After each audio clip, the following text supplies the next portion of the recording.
This episode of the Citadel Cafe is brought to you by listeners like you. Visit patreon.com/the Citadel Cafe to find out how you can become a patron and help make this show possible.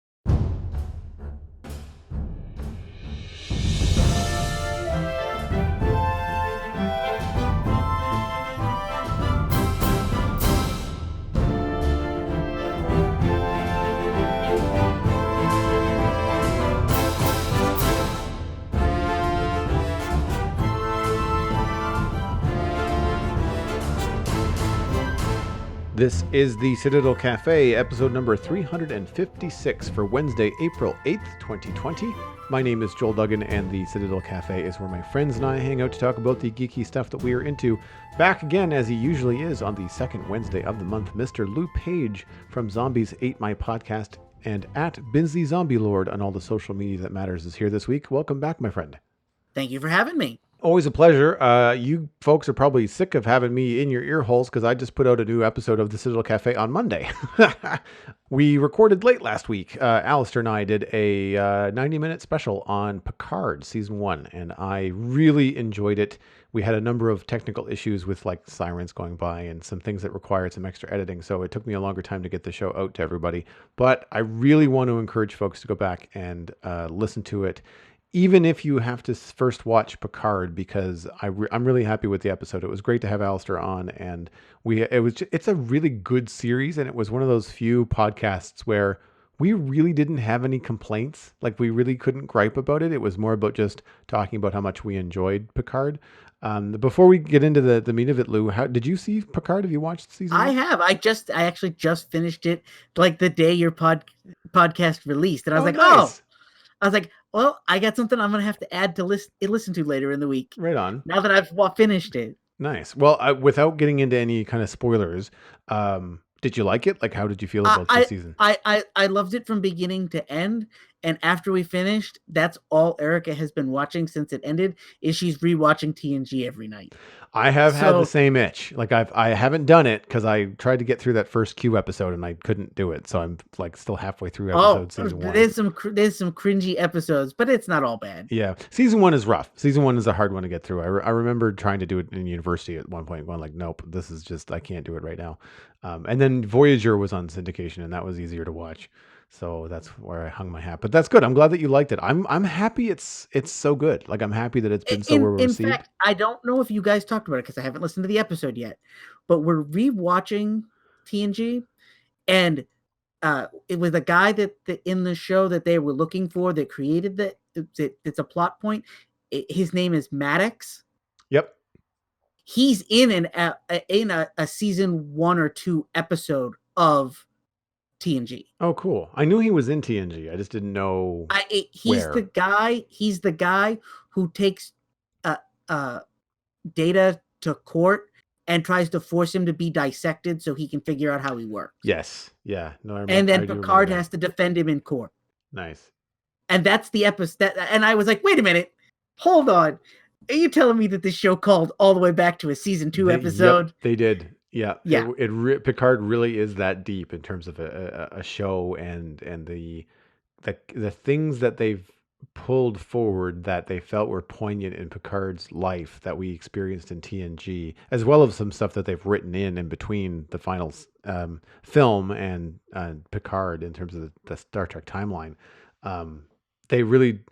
They dove deep, and they took the things that might have been inconsequential as far as the writing of the actual episodes, but they felt were poignant to the character and informed how they were going to roll forward with it. And it was really good choices.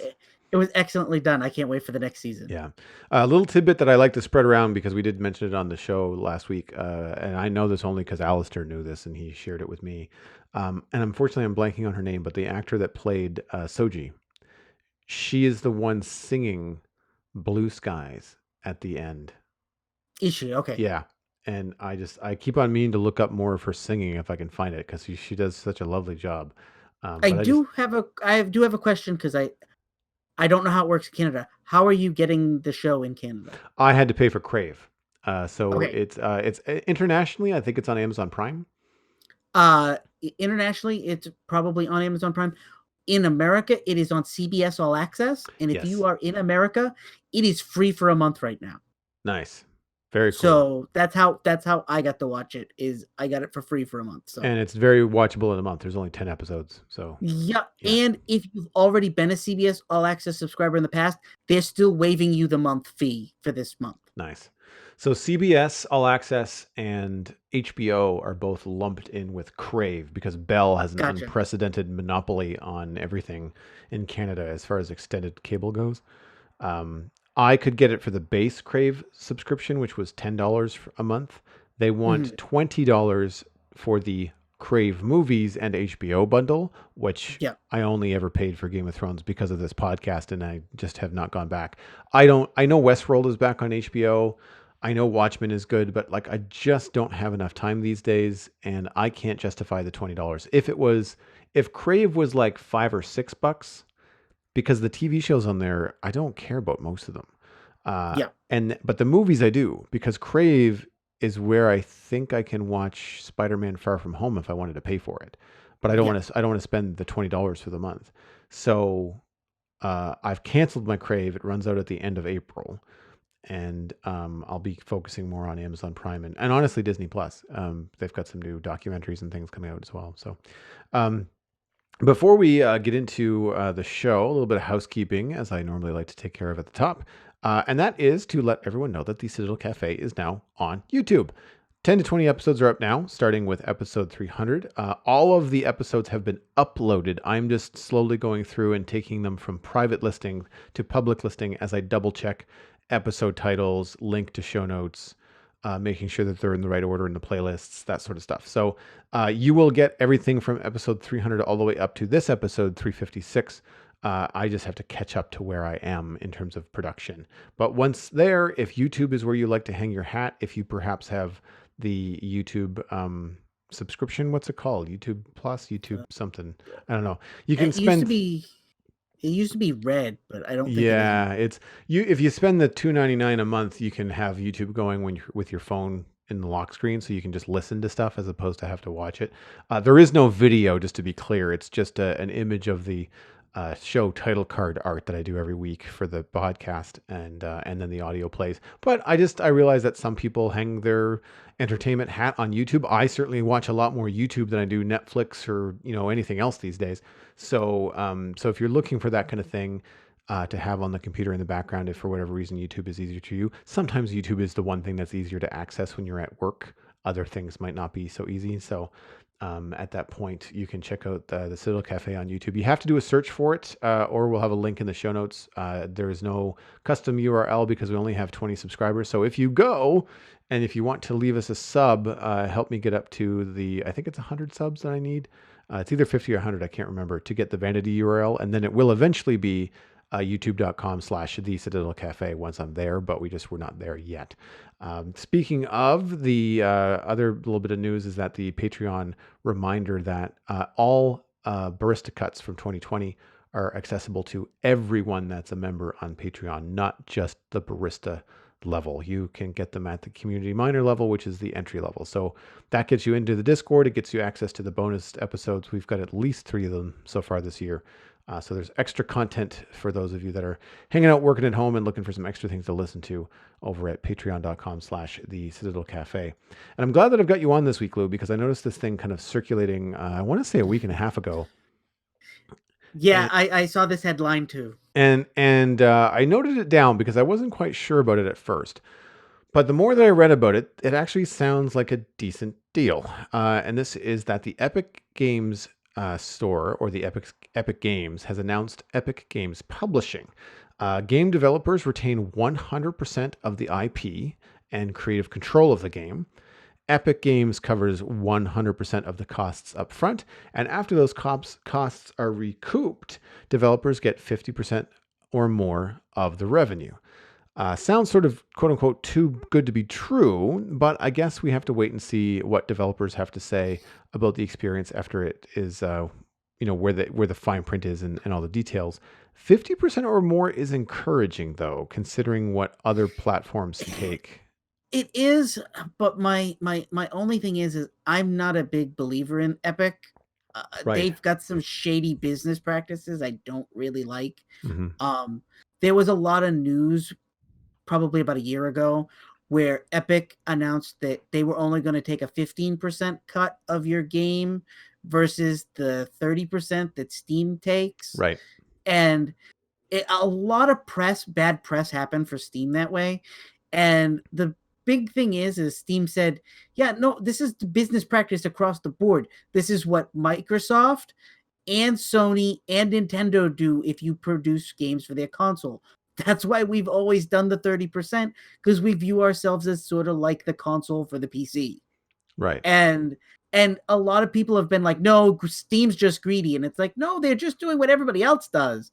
If Epic wants to give you 15%, that's great. Maybe Steam will come down on the price a little bit, but man, it doesn't make them evil because they take 30% if everybody else is taking 30%.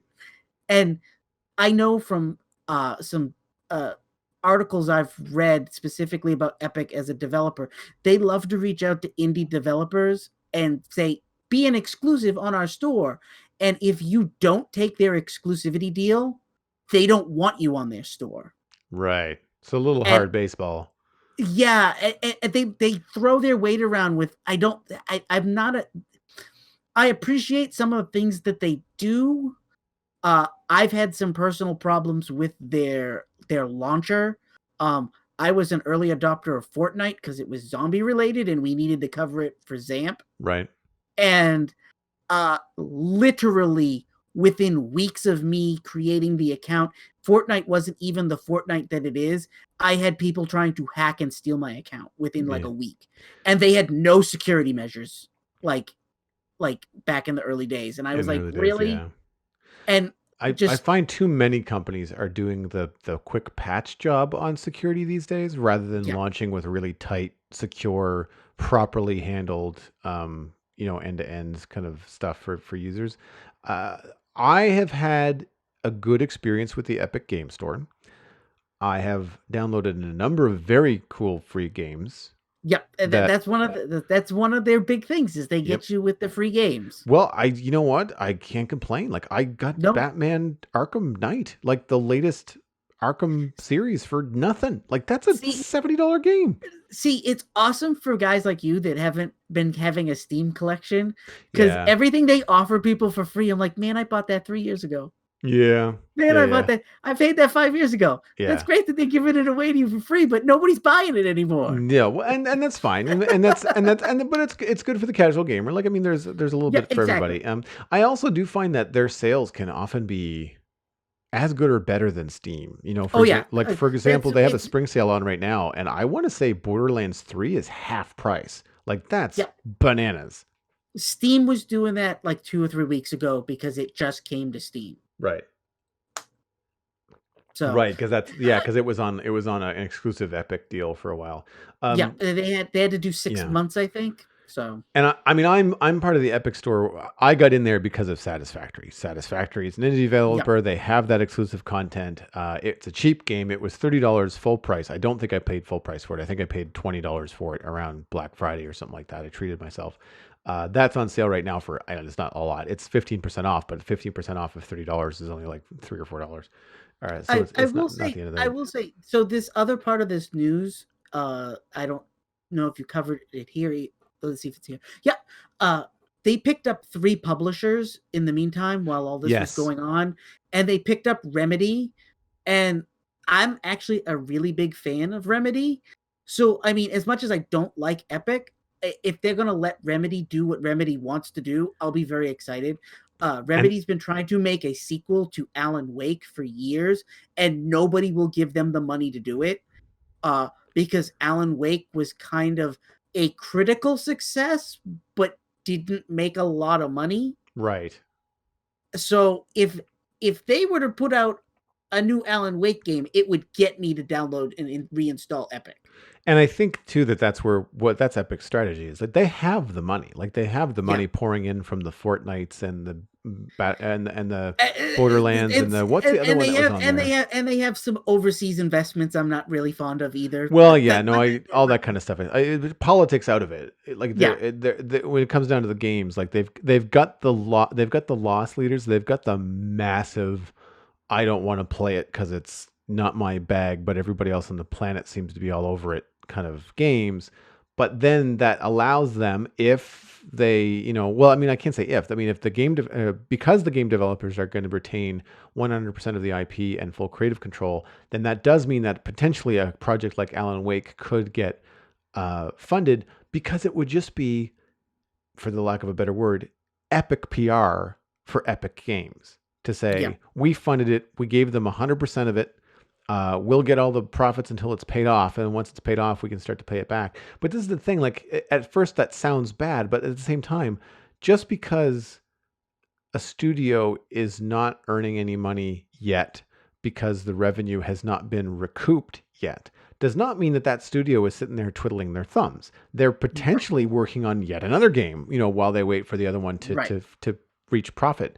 So, like, because I don't want to get into too much of the nuts and bolts here, but I run a small publishing company. We've only got one book out at the moment with Forge Publishing. But in terms of how I approach artists and how it's different because I don't have the capital. We use a partnership and a Kickstarter campaign to come up with the capital. But the approach is very much the same in terms of the IP and creative control. So I as a publisher, Yeah, don't have any copyright to the IP, which is important to the artists that I work with in terms of right. the conversations. Uh, so stuff like that, because I have this publishing experience, I can look at this and be like, no, that sounds good. Like, that sounds good Yeah, for the indies. That sounds good for the creative IPs that people don't want watered down into something that's just more marketable, rather than having a good idea just be taken straight to market. yeah, So I mean, Epic's got the money to throw around, and if they're going to start throwing money laden spaghetti noodles at the wall, I'm going to let them do it. Like, exactly. I'll encourage them, because it's like, well, it's not my money. So, like, whatever, I'd like to see what comes out of it. I hope that this is a sort of situation where a high tide will raise all boats. Do you know what I mean? Like, I kind of Yeah. want, if this is very successful for Epic, it means that other publishers like Xbox and Microsoft, Xbox, Microsoft, and Steam, I, and I all that kind I of stuff will know have to, I like, pull up their pants. I know from personal experience from people. I know some people that developed some indie games back in the day for Wii when Nintendo was reaching out to indie developers. Nintendo's deal sounds really good on paper, Mm-hmm. but in practice, Nintendo, if you're not the hottest thing on sliced potato, Nintendo does not waste time with you. Yeah. It's expected that it's like after your first like 10,000 sales, you start to collect profit. So if you don't sell 10,000 units immediately, you don't make any money. And I, So and I this is definitely a better deal than that. yeah, and I think something like Satisfactory is a really good example. It's a weird niche indie game. Like, I mean, you Yeah, have to have a very specific kind of mindset, of specific kind of player base to get that in there. And because it's it's so quirky, and because of the weird sense of humor and the stuff that they're doing in it now, like, it is Banana Town. yeah, it's But not for me. Not no, for me at all. no, but I enjoy the twist to it, and it is that kind of unique flower, and I appreciate that Epic Games has kind of backed it, because I don't Yep. know if Satisfactory would be what it is now, or could have been ever in existence, quite how it is now without the help of Epic Games. So, not a Yeah. Fortnite guy, but like, there are things about the Epic Games Store that so far I have liked. Uh, I can't say anything bad about Steam, because I don't really use it for anything other than launching the games that I own.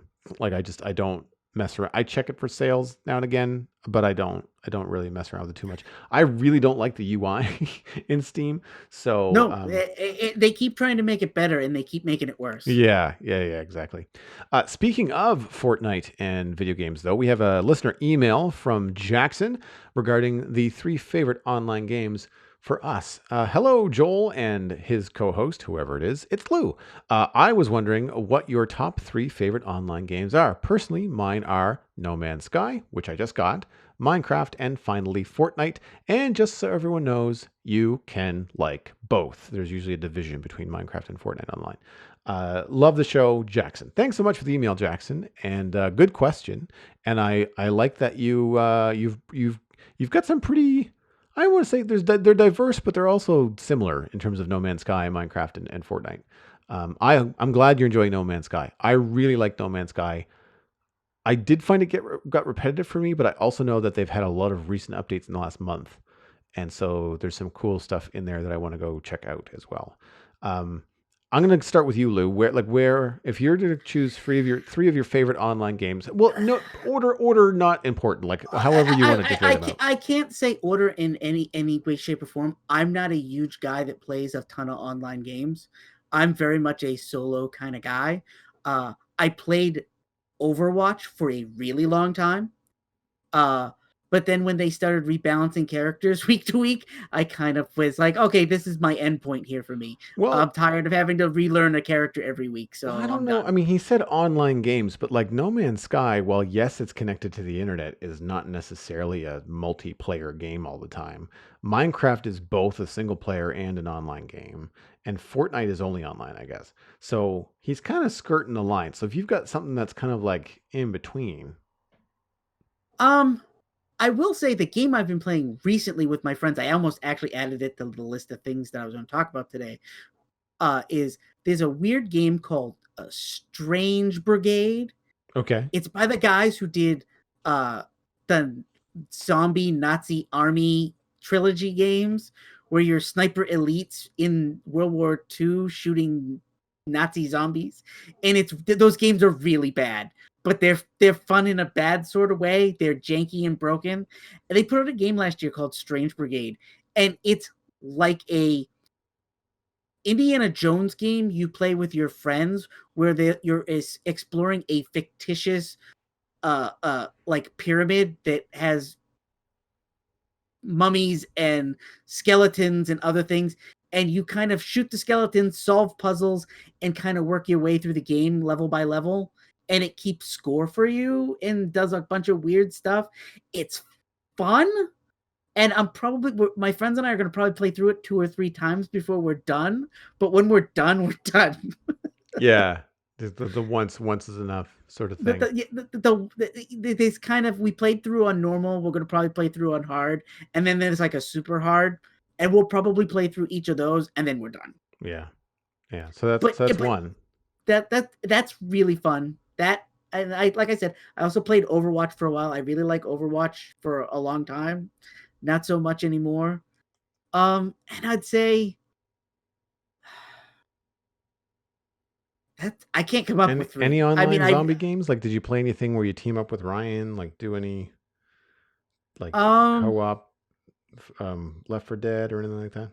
Left 4 Dead, yeah, I played Left 4 Dead for a really long time, like years. So yeah, Left 4 Dead, Right on. and there's still a community for that too. There's still people playing it. I mean, a lot of your gameplay is indie solo type stuff, and Yeah, we actually had a we, full episode on what was the name of the game? It's your detective. Um, Everything's a I painting.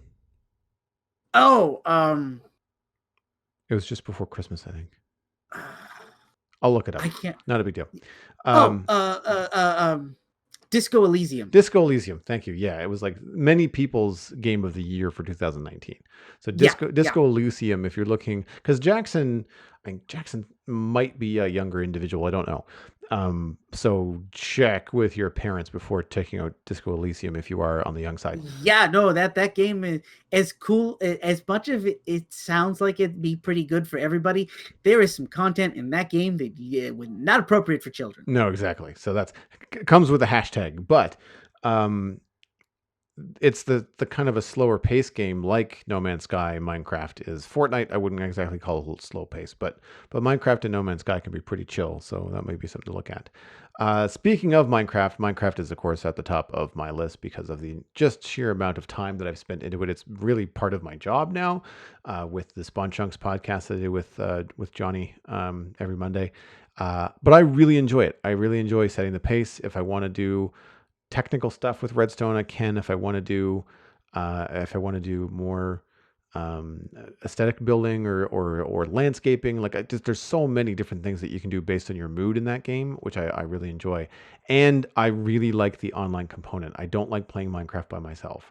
In a weird twist, most of the time when I'm streaming, one of the most active members of my server is also the mod in my Twitch chat. So Cosmic is not on the server with me, but I've been enjoying the back and forth as Cosmic and I are doing collaboration builds in the current city that we're building in Minecraft, where like she does the flower park that's in the middle of this urban space, but she needs help with the paths and the lighting. So then I come in and help with that. And I'm trying to like fit my ideas for lighting and pathing into what she's already laid out for what her vision is for the flowers. And so it's a really cool collaborative thing. It's something I miss about working in animation in a studio environment, is collaborating with other artists and other people. So I'm having a lot of fun with that.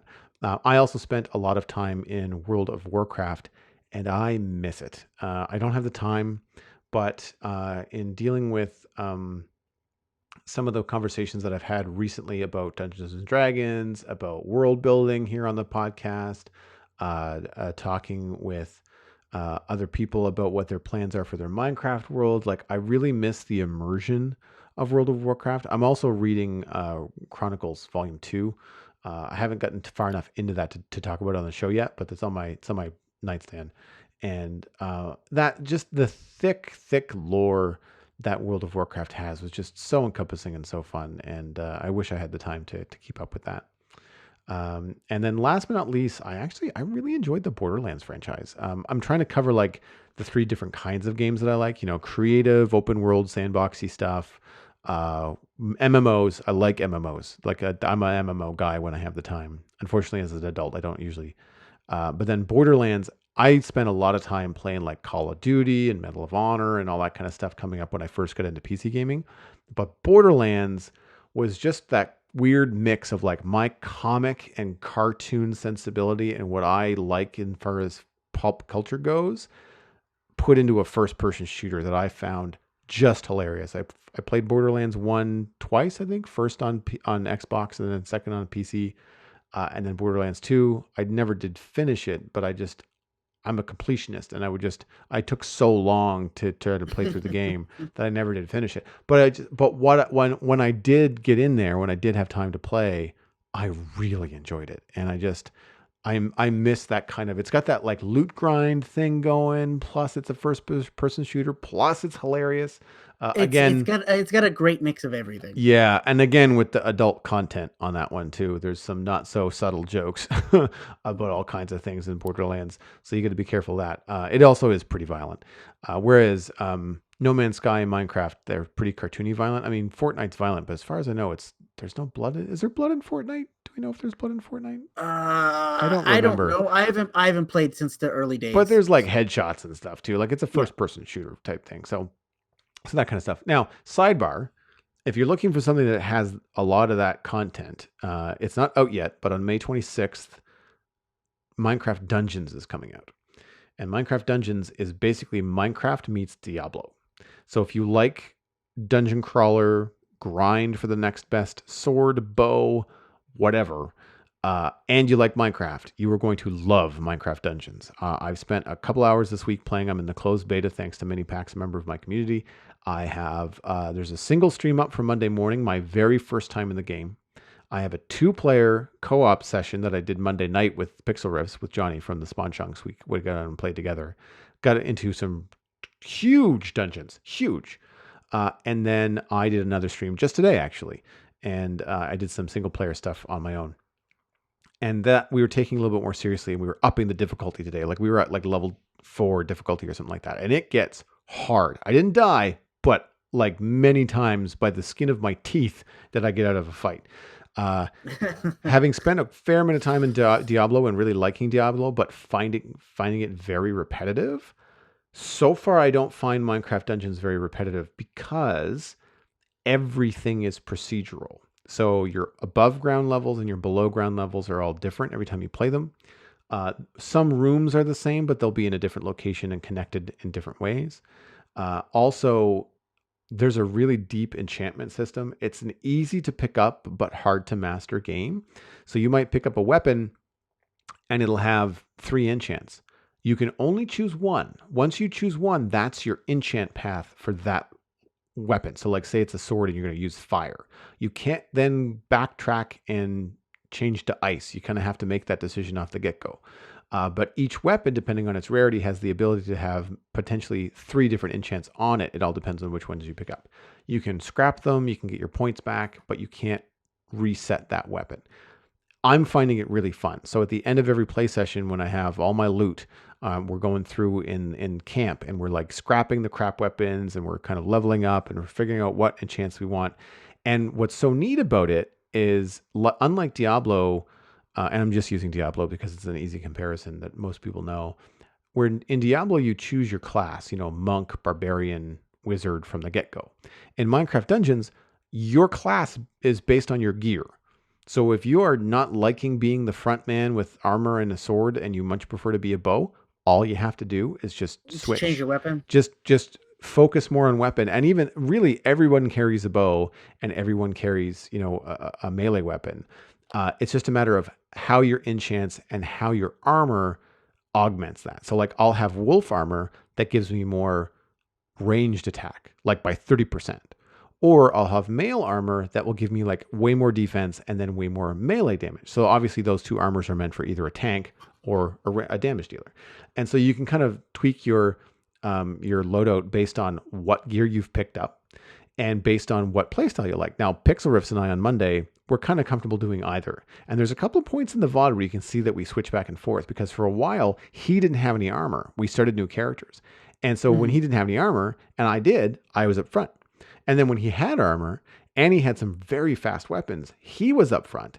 And I was doing more like AoE kind of like crowd control and trying to keep people off of them and stuff like that. It was a lot of fun because throughout the session, we changed our play styles like 3 different times. So check out Minecraft Dungeons. You can go to the YouTube channel for Minecraft and watch the Dungeon Diaries. They're like 5-minute episodes and they talk about the development of the game. And the whole while they give you lots of screenshots and gameplay footage. And like, it's bright, it's cartoony, it's powerful, it's fun. Like when you shoot a zombie, he like spins in the air, kind of like Matrix style. Like you just roundhouse kick them. And like, it's all kinds of really fun stuff. It's very cartoony. I'm really enjoying it. And of course you can check out my VODs at twitch.tv/Joel Duggan because we had a lot of fun today going through and playing dungeons. That brings us into the main topics this week. We've got a couple of things that we want to recommend for you guys. Lou, why don't you start? What have you been watching the last little while? Okay, so I haven't been watching something. I've had my time consumed by a PlayStation game. Okay. I think I talked about this 4 years ago when the original version came out, but Persona 5 Royal just came out. The original Persona game, Persona 5 game, if you're not familiar with it, it's a JRPG kind of anime adventure-y game. And it's like 120 hours. So that was them with rushed development time. There was a bunch of stuff they left on the cutting room floor because they just didn't have time to ship it. So 4 years later, they've added all that cut footage, characters that they didn't use, a couple of plot points that they felt needed to be changed that they had rushed.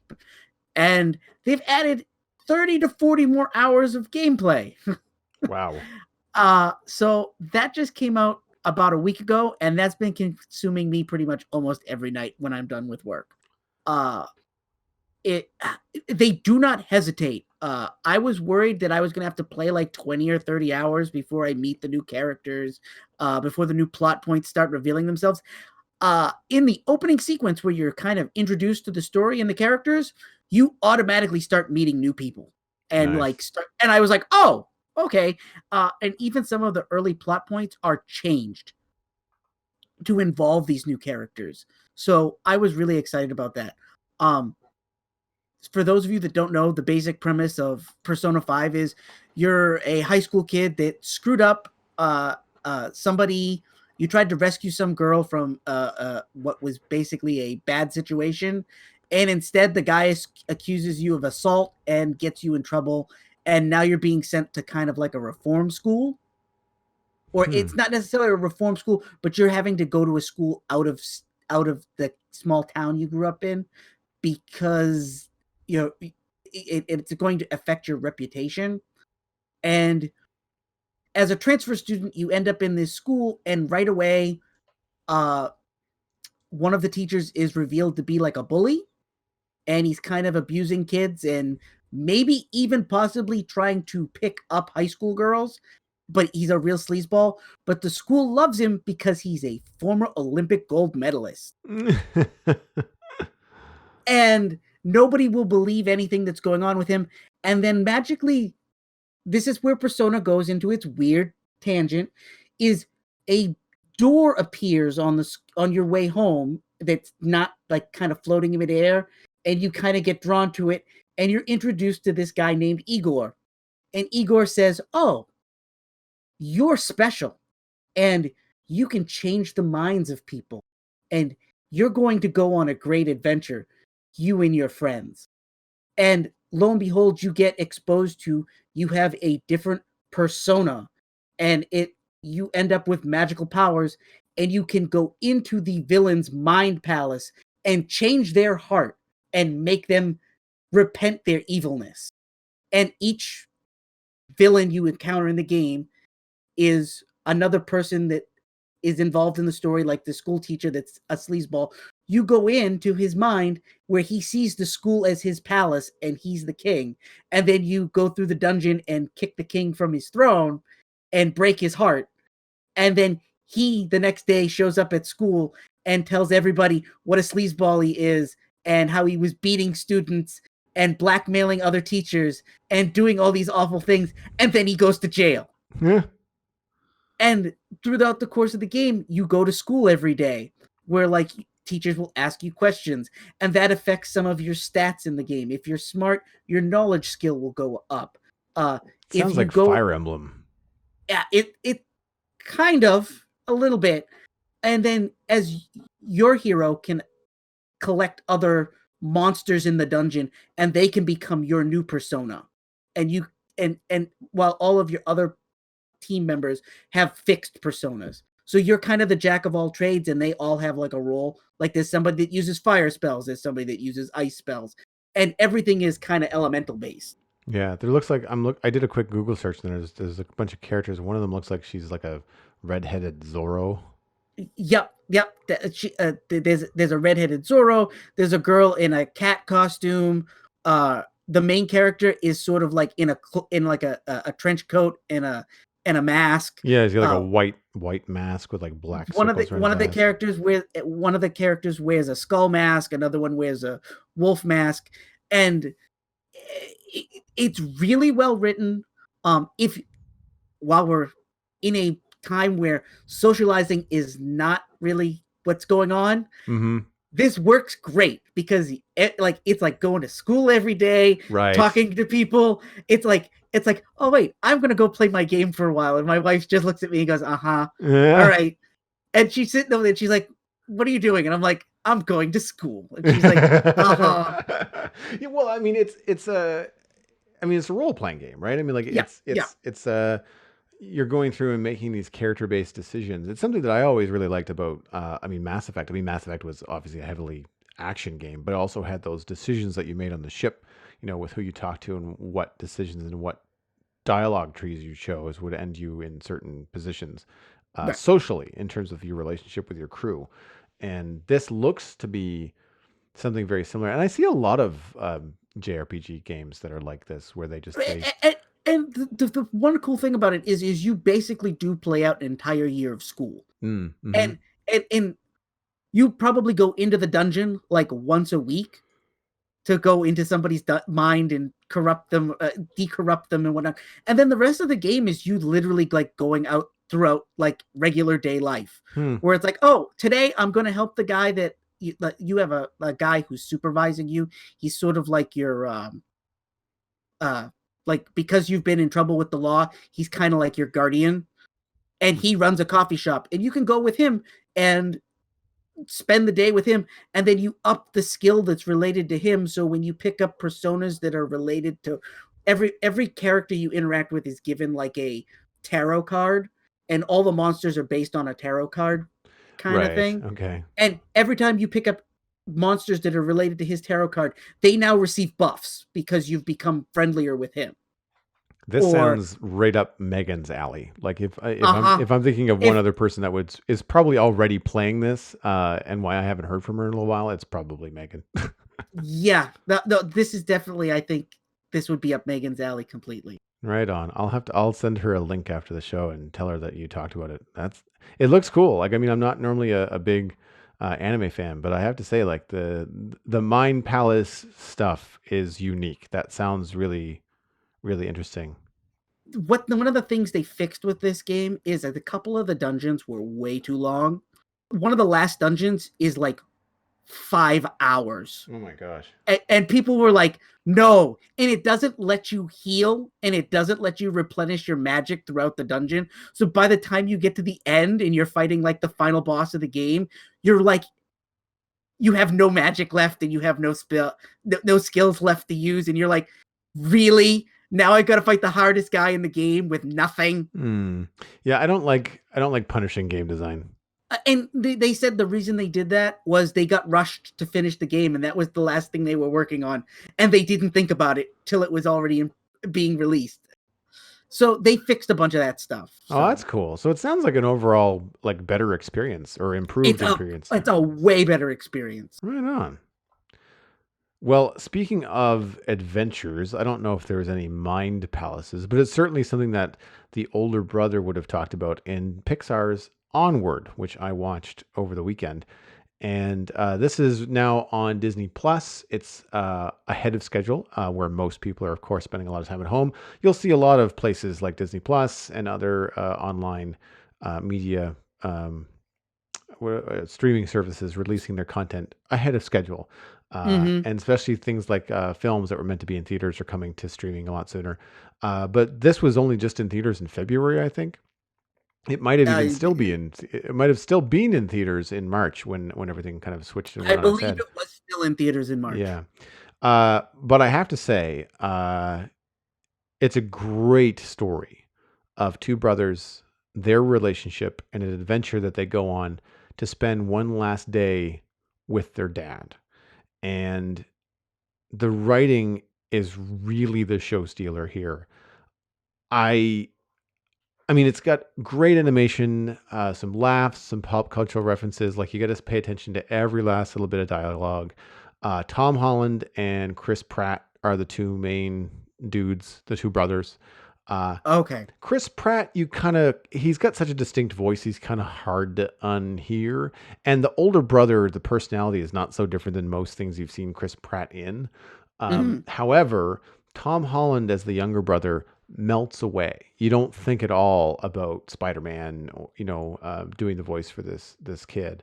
And really, as things go on, you start to not think too much about Chris Pratt either. It's one of those things where um, the performances in the story and what they're trying to do is more important than kind of like the jokes that they're making, and it really starts to come out as they get into, I want to say probably probably about the second act. When you get into the second act, you start to really think, okay, this is not just going to be run of the mill, because it starts off with the older brother teasing the younger brother and embarrassing him in school and like all this kind of stuff. And it feels very cookie cutter, but they do that on purpose because it disarms you. It makes you think that you know where the story is going to go and you understand the pacing, and you don't.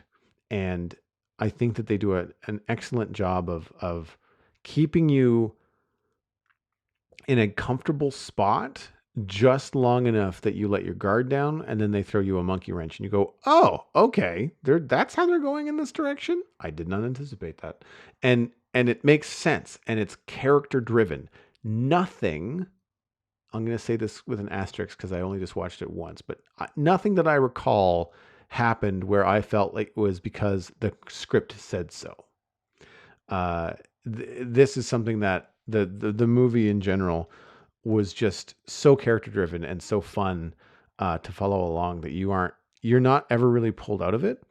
The one thing that I thought was a little bit of a, I don't want to say disappointment, but the way that this is set up, it's set up in a mystical world where the two brothers, who are elves — I thought they were orcs at first, but they're elves — are in a magical world. There's elves and dwarves and gnomes and fairies and minotaurs and unicorns and all this kind of stuff. But as technology has moved forward, then the whole world has forgotten that it's magical, and it's just basically like our world.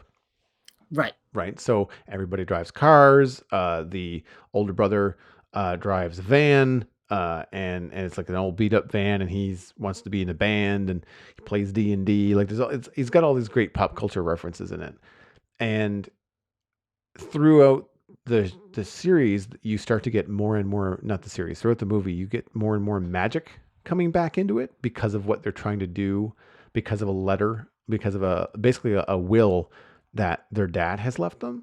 And so there's this little bit of mystical stuff that comes in there. So it's just this really unique take on goblins and gnomes and elves and Lord of the Rings and that kind of stuff. But unfortunately, they don't really explain much about it. And it feels like some really imaginative world building by Pixar, and they leave a lot unexplained. And I don't necessarily want to be spoon fed details, like, I don't want condescending writing, but there's a lot of stuff that's just felt like it's wasteful. It's like, my God, how long did it take you to come up with the fact that unicorns are essentially like stray cat pigeons? Like, they're not mystical, beautiful beasts. When you come across a unicorn, it hisses at you and it flies away. Like, it's really bizarre, and they don't explain any of the other things. Like the unicorns you kind of get, but like there's a bunch of other stuff. You're just like, wait, what was that? How did that work? I don't understand. And so it really focuses on just this very small part of a much larger world. And Hmm. that felt not disappointing, because again, it's a good movie.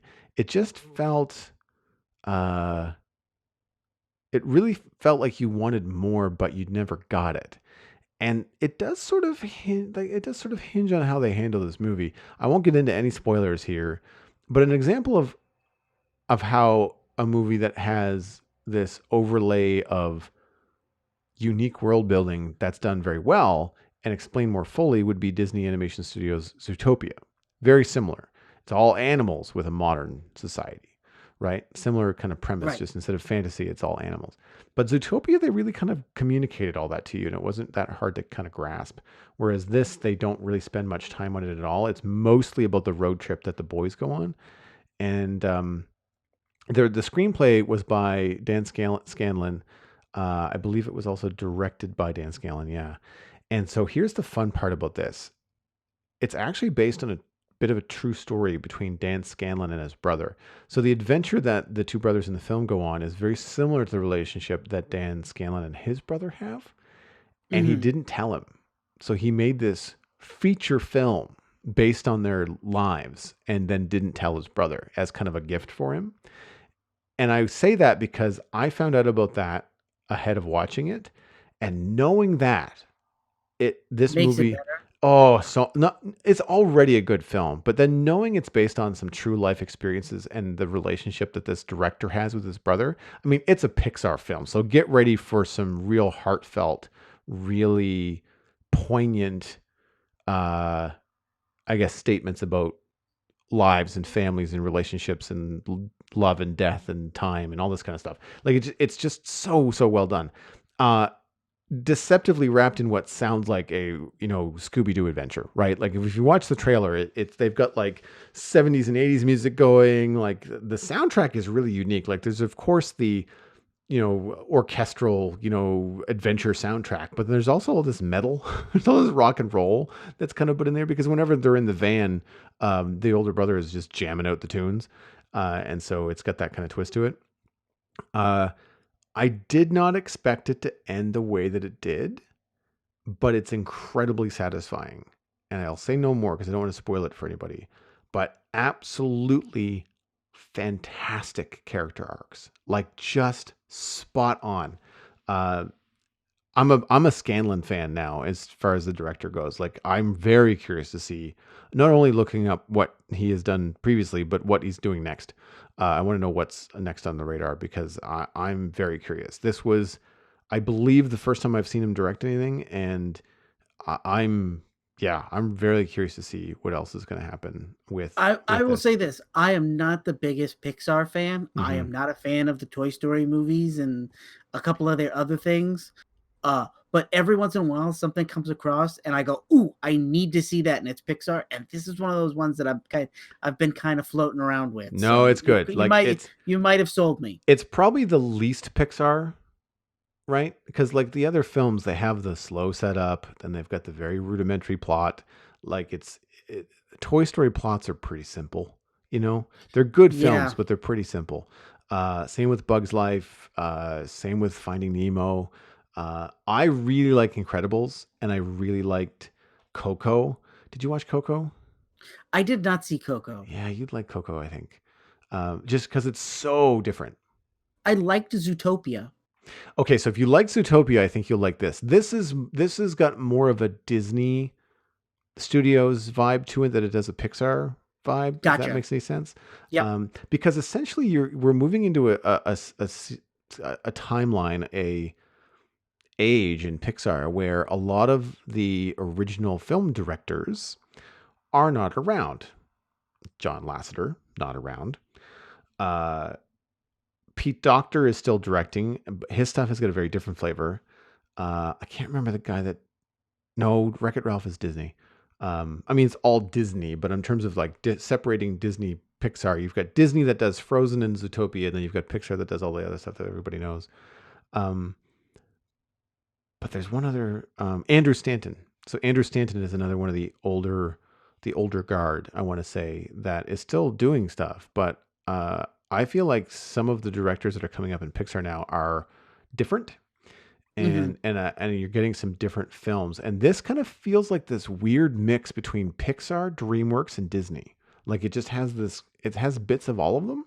The only thing that I say was a shortcoming for me that I noticed was that all of the designs, like the character designs in this, are safe, like really safe. There's no crazy art direction going on. It just, you immediately know it's a Pixar film.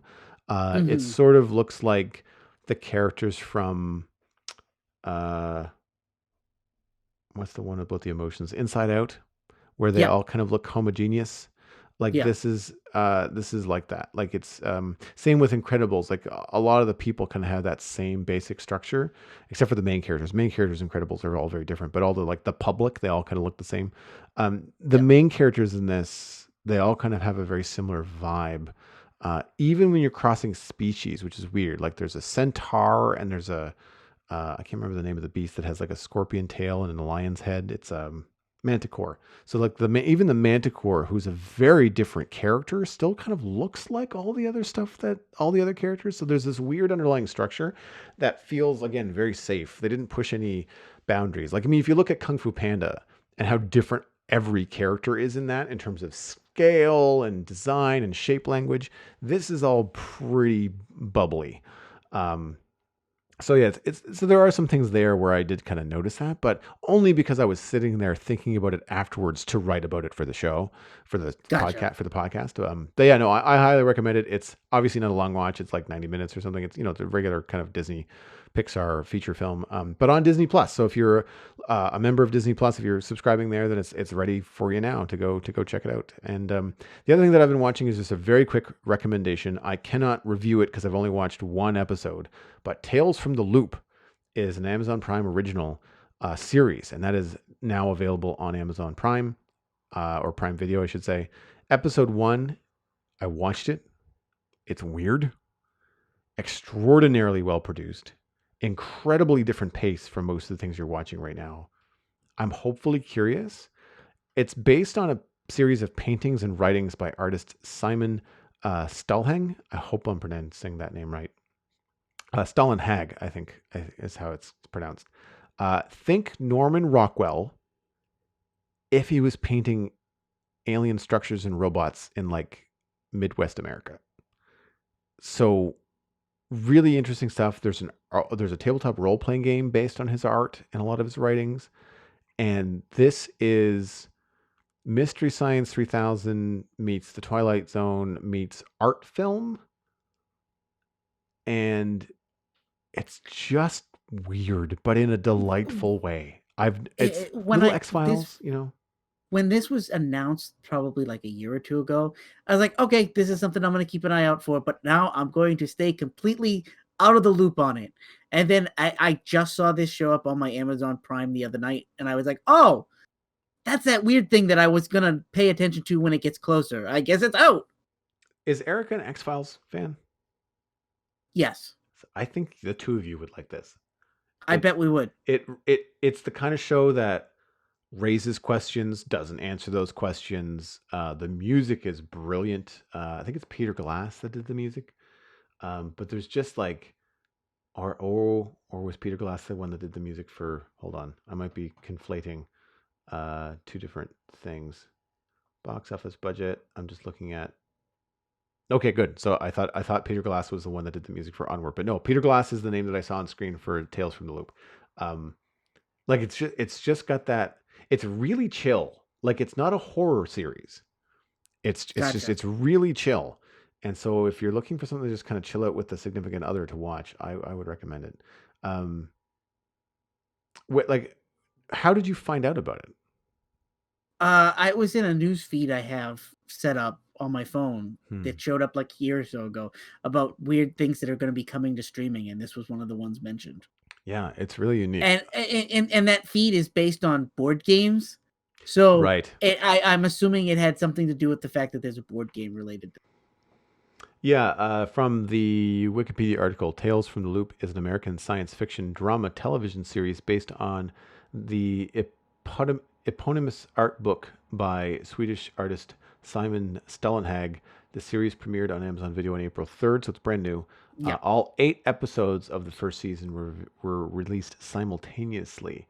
because And that's then the way there's, Amazon likes to do it. yeah, well, and this is more about the show. So I'd have to look a little bit more about the artist and find out like what, because I only just thought about this moments before we started the show. I thought it was based on books and other adaptations, It's based on his artwork. I knew that based on his much, artwork, but and I know that there was a board game. yeah, That's been in my news feed recently too. in 2016, a Kickstarter campaign was launched to fund tabletop role-playing game called Tales from the Loop, based on the book of the same name. Multiple media outlets compare it to TV series Stranger Things. So, if you were a Stranger Things fan, then this is kind of right up your alley. Yep. It's not a carbon copy; like it's definitely set in a completely different sort of like time and space and just mood. It's sort of timeless, actually, which is much like his artwork. So yeah, I am hopefully curious. I think it's going to be a good romp. So, well, that brings us into the Internet Minute, which is, of course, brought to you by you. The Citadel Cafe is 100% listener supported. If you are getting value out of the show, please consider putting a little bit of value back in. Become a member at patreon.com/the Citadel Cafe. Joining at any level will give you an invite to the member-only Discord server, and because so many people at home, you will also get access to the bonus episodes, which is usually reserved for the Barista Cut level, or the Cafe Barista level. Sorry, Barista Cut is what we call the bonus episodes. So yeah, you can get access to all that kind of stuff over at patreon.com/the Citadel Cafe. We are currently at 19 patrons, which is the same place we were last month. I'd love to add one more. So check it out. If you'd like to join the crew, it helps me make the podcast. It helps generate more content and keeps us going. So I very much appreciate it. I don't have an Internet Minute this week, but you do. I do. One of the things I've been stuck around the house, like many of us, I hate YouTube. I almost never watch anything on YouTube. But one of the things I've been using in the background for noise is I've been running YouTube in the background on my TV while I'm working during the day. And one of the things that popped up was a history of GI Joe, done by a channel called Toy Galaxy, and it led me down a rabbit hole. And they have like 40 of these history of things, and I've watched all of them, Mm-hmm. sometimes multiple times. Um, the Toy Galaxy guys kind of. My big thing is I have to really relate to somebody, and a lot of YouTube people, I don't like their voice, or I don't find them relatable, or they feel like they need to be funny, or they need to make jokes that I don't get. And this is pretty straightforward. It feels like I'm watching a Netflix like documentary series where the guy breaks down the history of the entire product line of like GI Joe, or even some weirder things. Like, have you ever heard of the Spiral Zone? No. Okay, it is a 1985 cartoon that I saw as a child and gave me nightmares, and I thought it was a dream. And then he did an entire history of the Spiral Zone, and I was like, no, It was real. That is the thing that gave me nightmares as a child. Wow. And and in case you don't know, the Spiral Zone is a children's cartoon about a mad scientist that takes over the world by turning the rest of the world into zombies by polluting it with this weird gas. And the heroes are losing every day. And they're trying to save humanity by destroying the beacons that pollute the people and turn them into zombies. And most of the world has already been conquered. They're fighting a Wow. losing battle. It was a thing when I was a kid that I watched and was like, it's scary. Mm-hmm. No. And so I watched the history of everything. He even got an episode where he does a history of Max Headroom. And it's really fascinating. I'm looking at one that I haven't hit play on, but the history and controversy of Captain Power. I even had the gun. Like Yep, I me too. remember watching the TV show and dealing with Captain Power like that. I mean, it was the coolest thing. It was the coolest thing. It seemed cool, and then now when you Oh think yeah. back about it, you're like, oh no, this is bad.